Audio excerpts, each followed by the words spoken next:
So there are many companies now focus on sustainable long-term solution for this high power consumption data storage medias. To avoid that, DNA data storage will be an excellent option for future energy storage systems.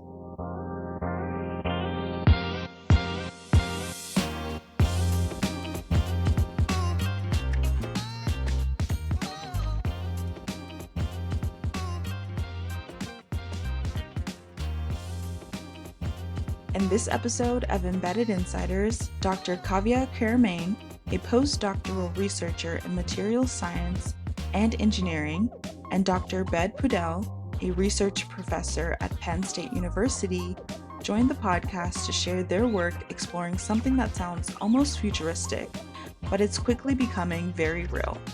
It's using synthetic DNA as a medium for data storage. Next, Rich and John Grady, the CEO of Ayla Networks, discuss the challenges of supporting IoT across various regions.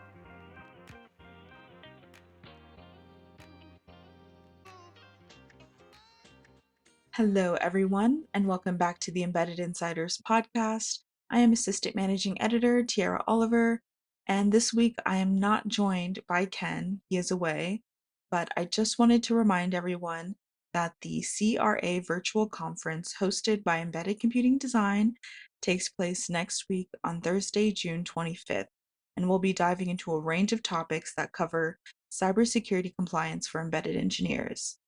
The event will be hosting many speakers from different parts of the embedded industry, from former national cybersecurity experts to system software engineers. Don't miss your chance to ask your questions and to learn more about the CRA requirements before they take full effect. You can register for the conference in the description of this podcast. Also, the upcoming interview of this podcast will be posted on Embedded Computing Design's YouTube channel. You can also check the description of this podcast if you would like to watch the video version of the upcoming interview, as it will have visuals and other supplemental information that may be more helpful to learn about the topic. As always, continue listening, subscribe, let us know your thoughts, and we hope to hear from you soon. Now, here's Dr. Kavya Karamain and Dr. Bed Pudel of Penn State University. Cool. So thank you both for joining me today on the Embedded Insiders podcast. Before we get started into some of our questions, do you both mind introducing yourselves and kind of your role and your research that you're conducting at Penn State? Yeah, maybe I can go first, Tara.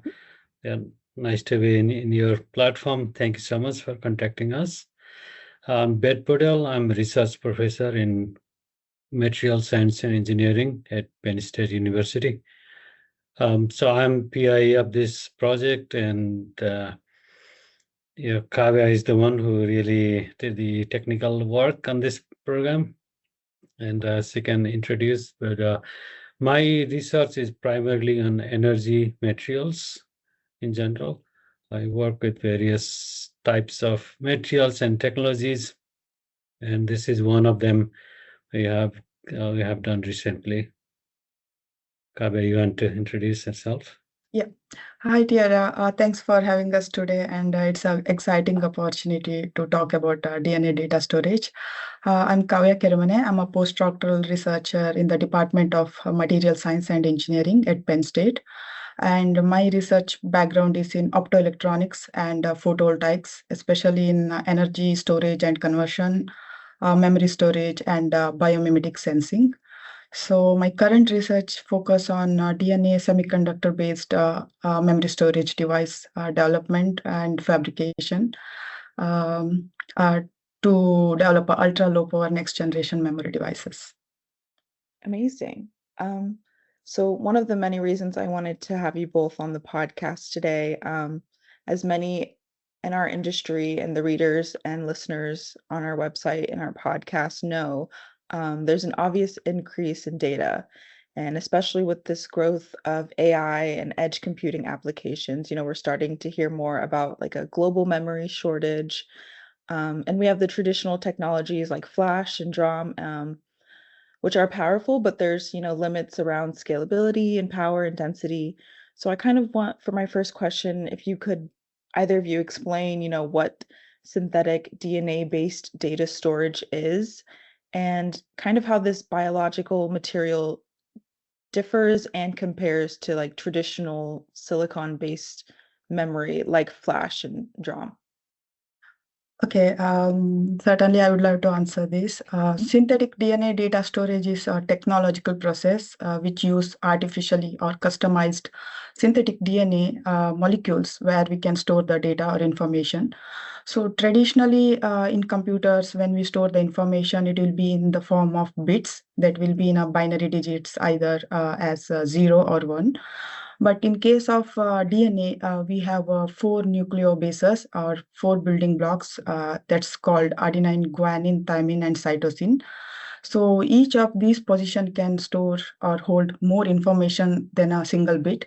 For example, adenine can store the information like 00, thymine can store 01, and cytosine can store 10, and guanine can store 11. So there will be millions of permutation and combination we can make by combining adenine with thymine. So in simple term, if you want me to explain, like DNA can store almost twice amount of data in the same space, making it one of the more powerful and compact storage media. So also we know that our human body, whatever information needed to create a human body, all the genetic informations are stored in DNA. And more than, according to the theories, more than 3 to 4 billion base pairs present in the human genome. That means every single nucleus can store more than 1000 MB information. So we need it's a compact and dense storage media which can store a tremendous amount of data in a shorter, dense medium. So, but exactly in our current research, which we are working on, our future focus is storing the data in the DNA. But here we have used DNA along with one excellent semiconducting material called perovskite, and we combined them and created a hybrid system to store the data rather than just using DNA alone. So along with that, if you ask me compared to the commercial flash drives or dynamic random access memories, uh, uh, which can store, which is a very commercialized, stable data storage media. But when we compared with the DNA, these DRAM and flash drives, which requires relatively high voltage, and they require electroforming process. That means you have to apply a higher voltage to make a conductive paths within their resistive switching materials. And also the other thing is the data storage density is lower in the commercial material, and high energy consumption. Other major important aspects need to be solved, and limited lifetime. So these are the drawbacks in the existing technology, whereas in case of DNA data storage, we have a very high density data storage media. And in our current research, we have shown DNA semiconductor hybrid systems can store almost 100 times can take almost 100 times lower power than the existing oxide-based memory storage devices. So ultimately, it will lead a lower power consumption. So this is an exciting platform for a future research compared to the commercial silicon-based data storage materials. Yeah, maybe I can add just a couple of lines here. Obviously, Kavya went very technical, so I want to simplify to have an easier understanding of the process. So, yeah, if you think about the current technology of data storage, especially in the AI chips and all that, two major problems. One is the energy consumption per process, and the second is the storage density. So we are trying to basically to have a higher computing power, we need to store more data, and more computation is needed. That generates a lot of heat into the system. So by solving this problem of higher energy, higher data storage with lower energy per process, we are solving this major problem of this AI chips and computation. And thermal management is a big problem. So more energy you consume, the chips get hotter. So in this process, we are using a lot less energy, 100 times less, as Kavya mentioned.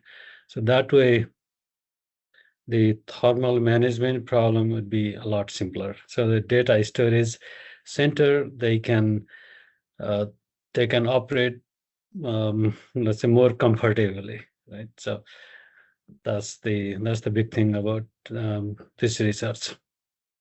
Amazing. I mean, it's amazing to see researchers like yourselves looking beyond conventional materials and into biology for answers. And like you mentioned, Kavya, your research combines synthetic DNA with semiconductor materials. And you kind of already answered my question about why DNA is considered an efficient storage system and solution. Can either of you explain maybe a bit more of how this supports today's devices and real world systems? Yeah, sure. As I already informed, like DNA is one of the densest storage media, and it can store like 100 times more data can be stored compared to the solid state and hard drives which we are using. And each gram of DNA can store more than 200 to 300 million gigabytes of data. So these are the major motivation for DNA-based data storage research. So in our engineered device, in our work, we have combined DNA along with semiconductor materials, and we could able to successfully achieve very low voltage, operating voltage. Ultimately, it's ultra low power consumptions. So the commercial devices usually have metal insulator metal architecture. So that means there will be some oxide material sandwiched between two metals, either platinum, copper, or silver, depends.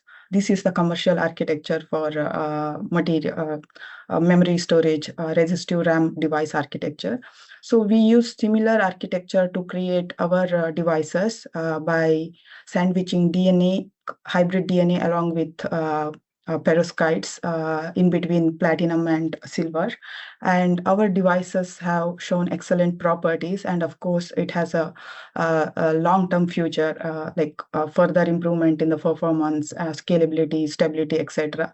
So in case of real world application, if I want to talk about, it will be mainly used for neuromorphic computing hardwares, which is nothing but brain inspired architecture where we can design the hardware which can mimic the biological neural networks to get a more efficient and more efficiency as well as speed in artificial intelligence tasks. So this DNA-based data storage systems can lead to a long-term neuromorphic computing hardware solutions, as well as some bio-integrated electronics, where we can combine biological molecules such as DNA, proteins, along with traditional semiconductors to create an advanced performance for the future. So, translating something that works so well in nature into an engineered electronic system sounds complicated, especially to those of us who aren't researchers like yourselves. And your research obviously explains that DNA provides a suitable storage density. What would you say are the biggest challenges in making synthetic DNA practical for electronics integration? Like, what are some of maybe the challenges that you approached along the way in your research? Yeah, certainly there are few major tasks which we have to focus more on making DNA commercially, like for a synthetic data storage media, because making synthetic DNA for electronic integration, it is like bridging a gap between delicate biological molecules along with some robust, stable, high-speed electronic systems. So here comes some challenges such as thermal degradation and stability. So most of the standard chip making companies which use a high temperature processing lithographies, and now people are still working on low temperature processing, which consumes a lot amount of power to make these chips. But DNA can denaturate at a higher temperature, more than 100 degrees Celsius. In the sense, the double helical structure can unfold and become a single strands, which will change its functionality, the sequences, all the steps. So the major challenges I can consider as thermal degradation at a higher temperature, and integration of these biomolecule along with an existing semiconductor fabrications. The standard chip making processes usually use lithographic process at high temperatures. So combining or integrating this biomolecule along with this semiconductor fabrication process is quite tedious. So, but still there are many researchers working on this fabrication side. And the last factor I can say as cost, because right now DNA storage is still in a very early stage of research, and we have to customize the DNA based on the requirements such as sequencers, orders, nucleobases, all the things we have to customize. And there are not many companies which mainly working on DNA data storage. So, but I think I believe over the time when there is a strong motivation to develop a technology further, the cost will be drastically reduces. So maybe I can add a couple sentence here. So I think this technology is so drastically different from the existing technology, right? So it is traditionally chips has been made in a certain way, but I think this is very different, nature inspired, using DNA and all that. So it and it is in sort of early stage of the development. So a lot of the manufacturing process need to be adapted or changed to make this new reality into something that goes into our cell phone or data center or something, right?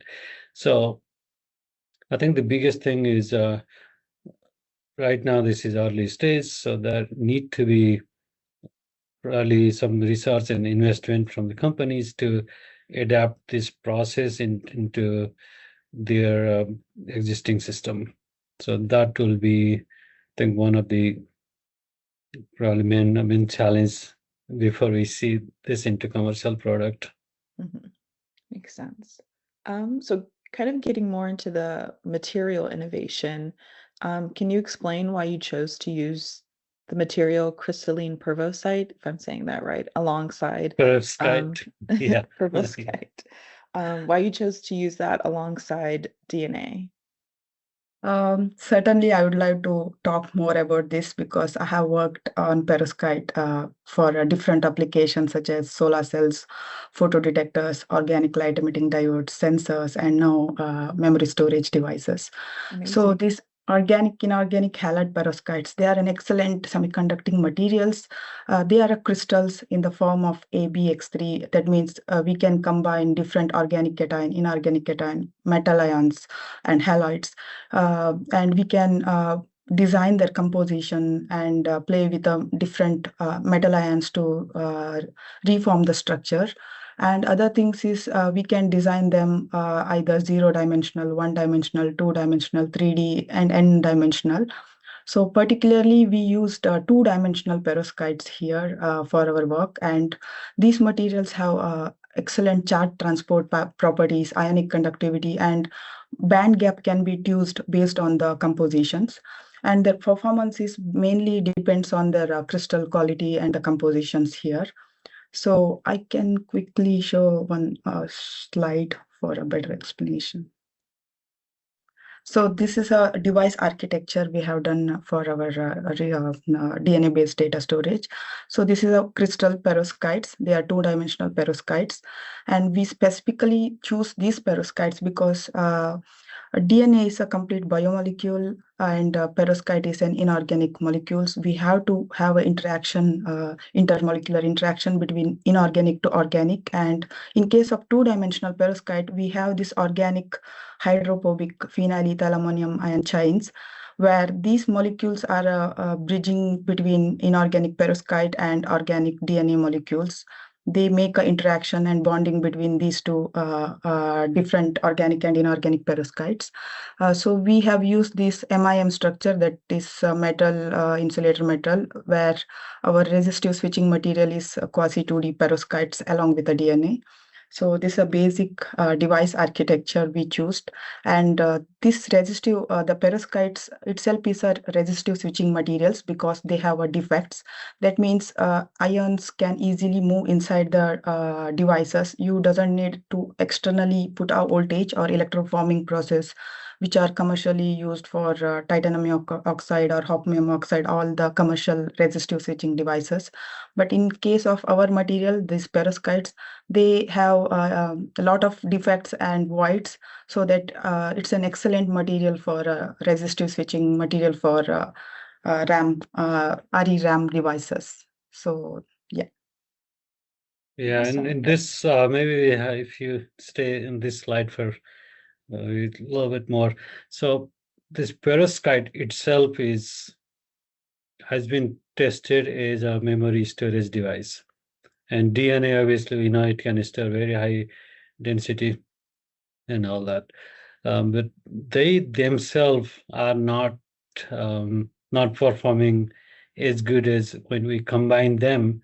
It synergistically works very well, right? So this perovskite works as a substrate which can help charge transfer and all that, and DNA acts as a active material which changes the state during this low voltage operation. So I think the combination of these two material really brings this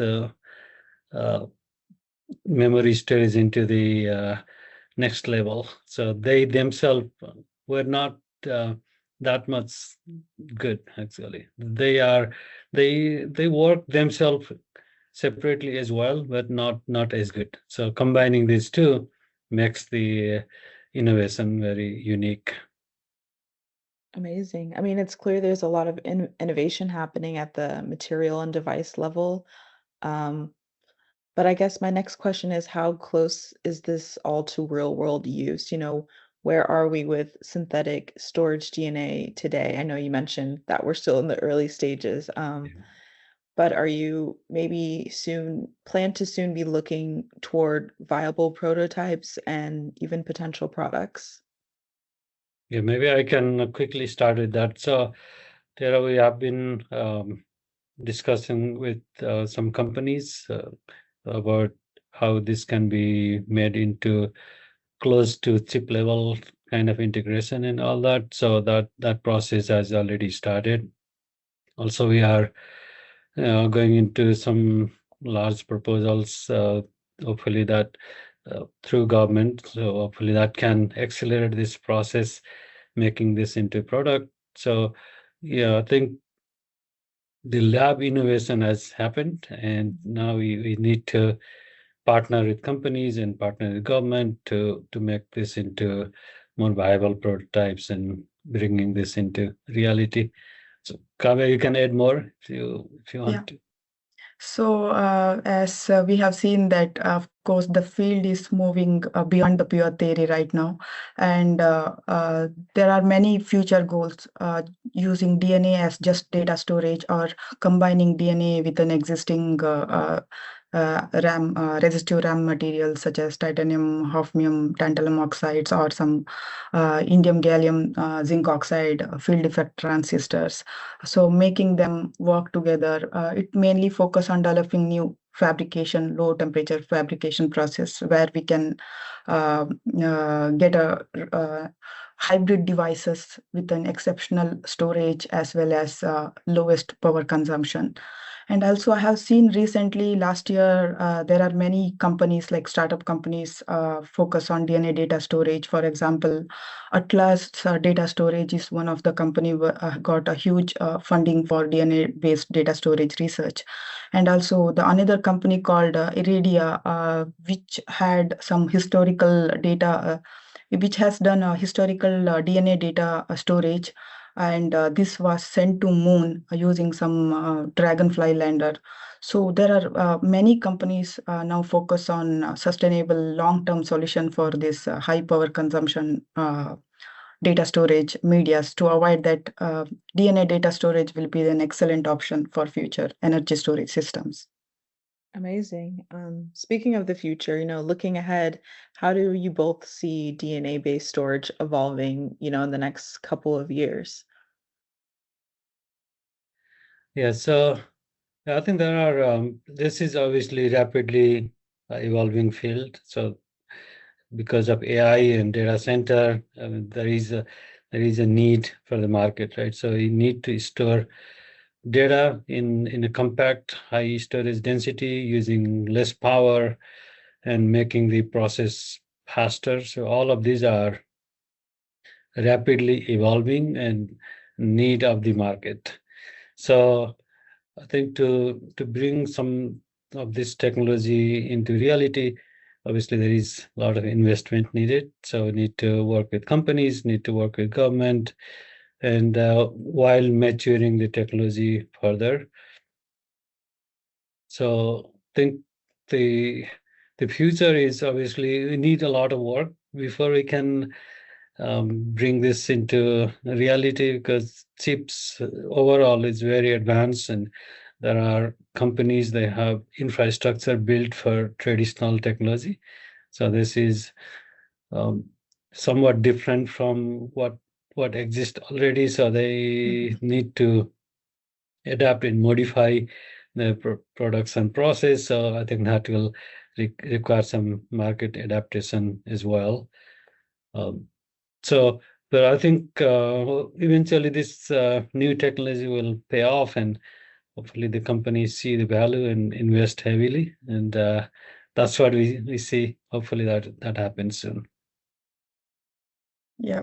As Dr. Paudel covered most of it, like for a long-term solution to store the cold data, especially for government records, healthcare, all the information, obviously aim for lower power consumption data storage media, and DNA data storage is an excellent option.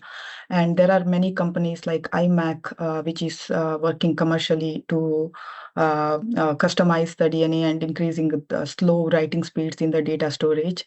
So it's on high demand right now. I think in 5 to 10 years, we can see a drastic change in improvement or progress in the DNA-based data storage media.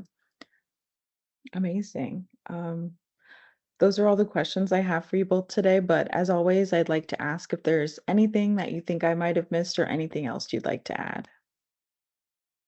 Yeah, these are excellent questions. I think very thoughtful, and definitely they are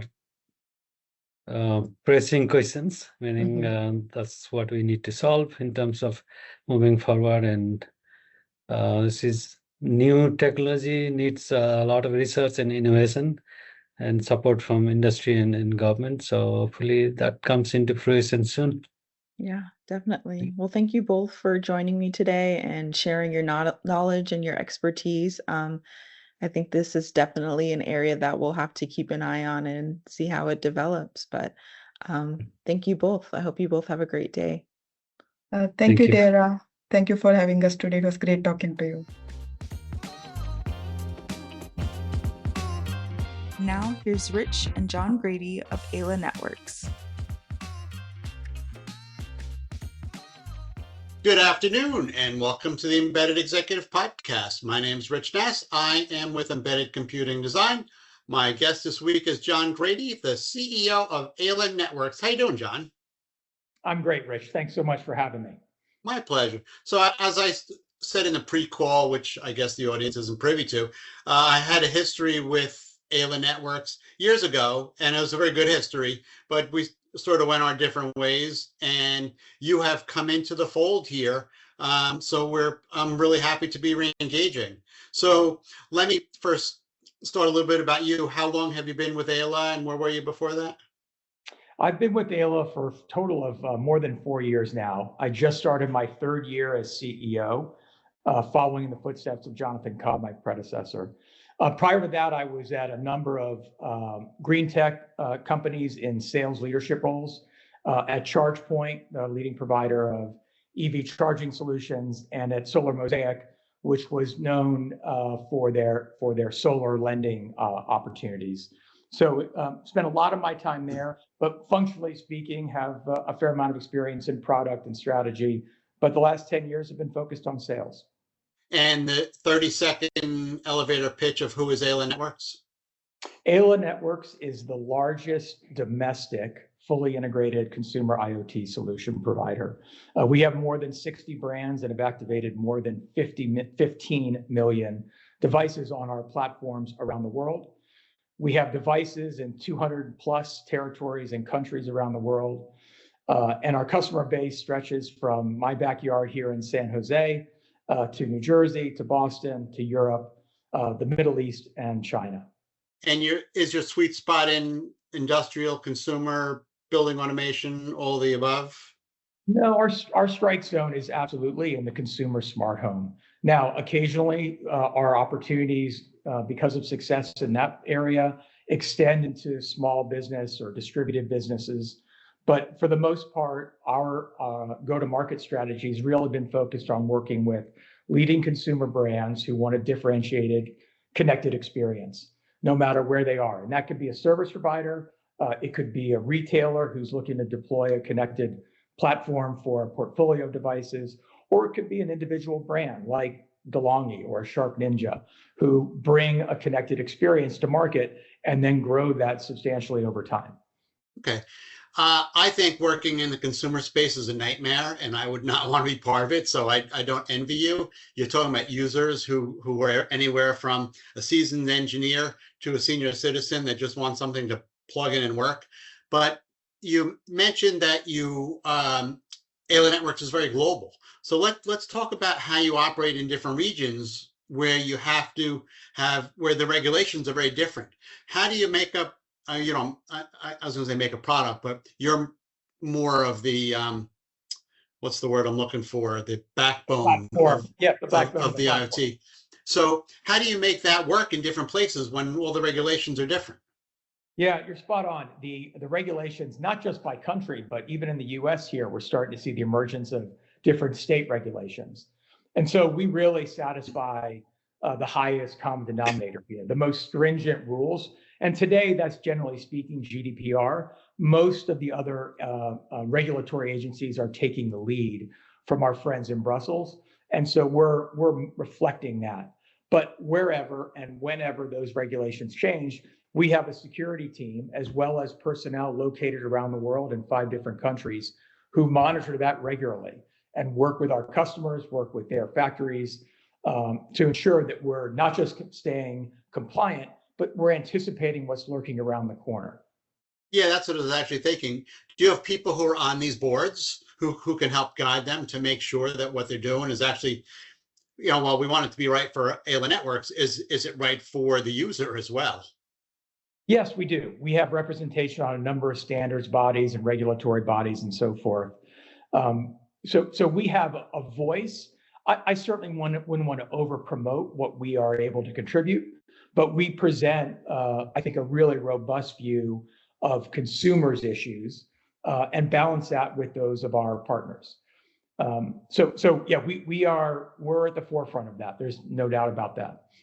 When you look at all the various issues that you have to deal with, is security the one that's the hardest?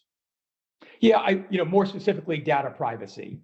And so we're really mindful of the data we're collecting, the protective cocoon around which we cover that, and making sure that our customers are fully versed. Because remember, our customers are getting into this connected space more or less for the first time. I mean, the business is still only 10 years old, really, if you think about the scaling that's occurred since 2006. 16 and 17. And so they need to be educated as well. So you talk about educating regulatory bodies, educating consumers, and educating our customers, our partners. So there's a lot of engagement there across all three ecosystems. Now, I should have known this, and I apologize that I don't. Are you part of the CSA and you deal with the Matter specification? We do. We support Matter. We're a big proponent of, frankly, anything that's good for accelerating the deployment of connected devices. And Matter has had its ups and downs. It certainly has its challenges today that are voiced in most of these forums. But we are very supportive, and a few of our customers do take advantage of some of the benefits that Matter provides. But I think it's also fair to say a lot of customers, either because of trepidation around the unknown or a firm belief and conviction in an approach that's alternative to Matter, look for alternative solutions. And so we're there to support either path. How do we get past the notion of the end user just buying whatever is the least expensive? I think it's twofold. One is this, I talked about this concept of differentiated experience. I think simplicity is a part of that, but really understanding and driving and articulating the value of that connected experience. And that fundamentally, the connected value proposition has always been around anticipatory break fix. So what's the device doing or not doing that it should be doing? Understanding replenishment opportunities, particularly for those businesses that have either new supplies or parts and services element to the value proposition, and then just expanding the brand of that business. And I think some of our customers have done a really, really nice job in distinguishing good, better, and best by leveraging connected as a part of that best product portfolio. And so I think there's that piece. Clearly, simplicity has got to be at the forefront here, particularly as we had moved from early adopter phase, which generally speaking, as you alluded to, is populated by engineers, tech savvy folks, tens, if not 20 different connected devices inside the home. That's what we launched with. Now we're into this kind of mass market world, which is much more diversified, but is highlighted by a fairly unsophisticated, I think, end user who needs simplicity as part of the experience that they have. So I think those two pieces are really, really critical. And then I think the third piece, which we're just on the kind of at first base for right now, is what is AI going to do to enable some of these things? And consumers have, in survey after survey, shared a heightened level of discomfort with what AI might do. And so there's a really delicate balance that partners are going to need to navigate around delivering value via AI with the sensitivities that customers have right now around where that could go. Boy, did you open up Pandora's box with that last statement. I don't even know where to begin with that, but let me back up just a little bit. Because you're providing the platform and not the end device, it's not really on you to do a lot of the things that you had just talked about. It's really on your customers to do the things that you talked about. Is that true? And if it is, how do you help them do the things that we're talking about? Yeah, so we do it in a couple of ways. You're again spot on here. I think number one, we have a team in China that works with factories to understand the ramifications of what we do on the hardware. And number two, and perhaps most importantly, we own the experience. We're accountable for an experience, not just hardware, not just software, not just the mobile application, but how that experience begins and ends, from the discovery phase to the configuration phase, all the way to the using and kind of updating phase. So we're involved in all those different steps with our partners in a very collaborative way.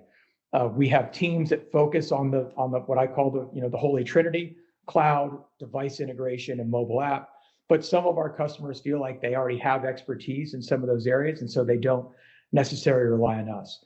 But just because we don't make the hardware doesn't mean we're not involved in it. Yes, the BOM and the components and all those things that go into making hardware are in the domain of the partner, but we get our hands dirty in terms of the collaboration we do with partners to that end. Okay. I say to people, and it's probably true, I very rarely have an industry conversation that does not have something to do with artificial intelligence. And you brought it up, so let me go there. Here we are, it's the middle of 2026. As a consumer, should I embrace AI or should I be afraid of it? You should embrace with caution. And I think there's still a lot we don't know. We should be fair about that. Number two, I think consumers are using AI in various parts of their life, whether they know it or not. It's already touching them. And I think the key here is to make sure you don't open the door too wide where bad actors, bad actions can take place. So I think it's, open that door just a crack and then slowly widen that crack over time. We see a lot of promotion, a lot of marketing, a lot of messaging around the powers of AI in different elements of the world. But I was at a conference just last month that talked about what's happening with AI in the smart home space. And the use cases are still very, very narrow. So I don't think we're there yet. Certainly, we're not to a place where they can be monetized. And so I don't think the expectation around consumers separating their wallet to embrace AI rather is upon us yet. But that's clearly the next step in this journey. And as the platform, what are you doing to enable that? So we do a couple different things. We're clearly using it internally to accelerate deployment of things. Our role is to enable. And so we enable that by delivering a better experience, an experience mirrored to the needs and requirements of our customers that we deliver more rapidly or in an accelerated way. On the mobile app side, we're doing a lot of things now that enable us to incorporate different devices and in what we call scenes so that consumers can really have a smart home as opposed to a smart device inside their home. There's a huge gap between those two definitions. And I think what consumers want to have is a single app that manages a number of devices and experiences inside their home, as opposed to a phone that's littered with 20 different apps that manage different devices in an unintegrated manner. So separate yourself from Aleph for this next part. Just as a CEO in the industry, if you're looking at people who are graduating from engineering school now, are they looking at not having jobs because those jobs are being done by artificial intelligence? No, I don't take that kind of draconian view. I certainly read about it in the headlines and so forth. In our trials, we certainly found that those more senior engineers derive the greatest benefit from coding tools, right? And I don't think that's not breaking news. I think what will happen is the training of engineers in universities and graduate schools and so forth is going to evolve very rapidly so that when they graduate or when they leave their schools and enter the workplace, they're going to have a very different profile than the ones that, for example, graduated 5 years ago. But I don't think this is a death knell for engineering any more than I think spreadsheets or the PC was a death knell for CPAs or people who dealt with numbers 20 some odd years ago, 30 years ago. So I think it's just a reorientation of a set of skills, a set of tools, a set of knowledge that will help your graduates become more relevant in the job market in an AI world.